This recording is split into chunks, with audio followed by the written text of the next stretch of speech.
కరీంనగర్ లో అన్ని రకాల వ్యవసాయ యంత్రాలు లభించే ఒకే ఒక చోటు Excel Agri Solutions Peddapalli bypass road Bommakal Karimnagar. ఇప్పుడే సంప్రదించండి. ఇద్దరు పిల్లలుండే ఏం లాభం తల్లి? ఏ ఒక్కరు నిన్ను ఆదుకోలేదు. కనీసం గంజి నీళ్లు కూడా పోయలేరు.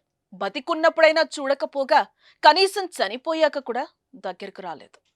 ఎండ కోర్చుకుని వర్షానికి తడిచి చలికి గడ్డకట్టుకుపోయినా కాని ఆ పిల్లలకు కనికరం రాలేదు తల్లి. మరి ఇంత దారుణమా? నీ కష్టం పగవారికి కూడా రాకూడదమ్మా. ఆ కుమారులు చేసిన పనికి ఇది చదువుతున్న నాకే రోమాలు నొక్కుపడుస్తున్నాయి. అసలేం జరిగిందో తెలుసా? ఇప్పుడు చూద్దాం.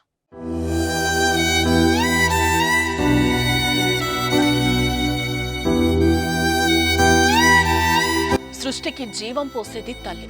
కడుపులో నలుసుపడిన నాటి నుంచి నవమాసాలు ఎన్నో సంఘటనలు ఎదుర్కొని తన రక్త మాంసాలు పంచి అమ్మ పునర్జన్మనెత్తుతూ బిడ్డకు జన్మనిస్తుంది.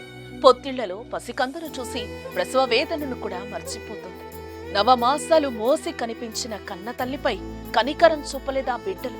వృద్ధాప్యంలో తల్లిని కంటికి రెప్పలా చూడాల్సిన కన్న కొడుకులకు ఆమె భారమైంది. మృత్యువుతో పోరాడి చివరికి అనాథలా తనువు చాలించింది.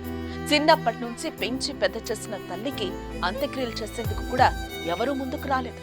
తల్లి ప్రేమను సమాధి చేసిన అత్యంత దారుణమైన ఘటన సూర్యాపేట జిల్లాలో జరిగింది.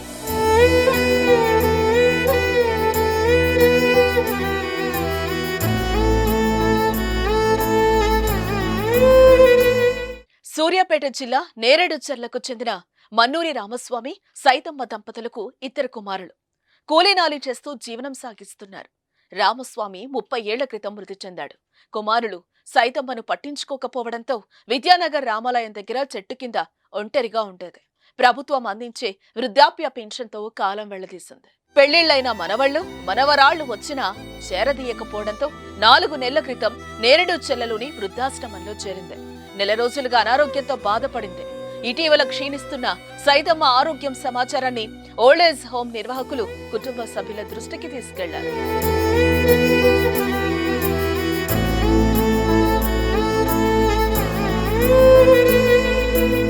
అయితే అంతిమ సంస్కారాలకు మేము రామంటూ తీసుకువెళ్లిన చోటే వదిలేయండి అంటూ సైతమ్మ కుటుంబ సభ్యులు ఆశ్రమ నిర్వాహకులకు తేల్చి చెప్పారు. దీంతో గత్యంతరం లేక ఓల్డేజ్ హోమ్ సిబ్బంది సైతమ్మను పట్టణం చౌరస్తాలో వదిలేశారు. పెరుగుతున్న ఉష్ణోగ్రతలతో సైతమ్మ ఆరోగ్యం క్షీణించింది. ఎండ తీవ్రతకు తట్టుకోలేని స్థితిలో ఉండటంతో స్థానికులు 108కి సమాచారం అందించారు. 108 సిబ్బంది సైతమ్మను హుజూర్ నగర్ ఏరియా ఆసుపత్రికి తరలించారు. శ్వాస తీసుకునేందుకు ఇబ్బంది పడుతున్న సైతమ్మ చికిత్స తీసుకుంటూ ప్రాణాలు విడిచింది. సైతమ్మ చనిపోయిన విషయాన్ని ఆసుపత్రి సిబ్బంది కుటుంబ సభ్యులకు సమాచారం అందించారు.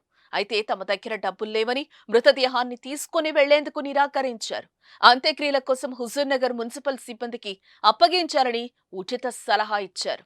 దీంతో సైతమ్మ కుటుంబ సభ్యులను స్థానికులు మందరించి అంత్యక్రియలకు ఆర్థిక సహాయాన్ని అందిస్తామని చెప్పడంతో చివరకు మృతదేహాన్ని తీసుకువెళ్లేందుకు అంగీకరించారు.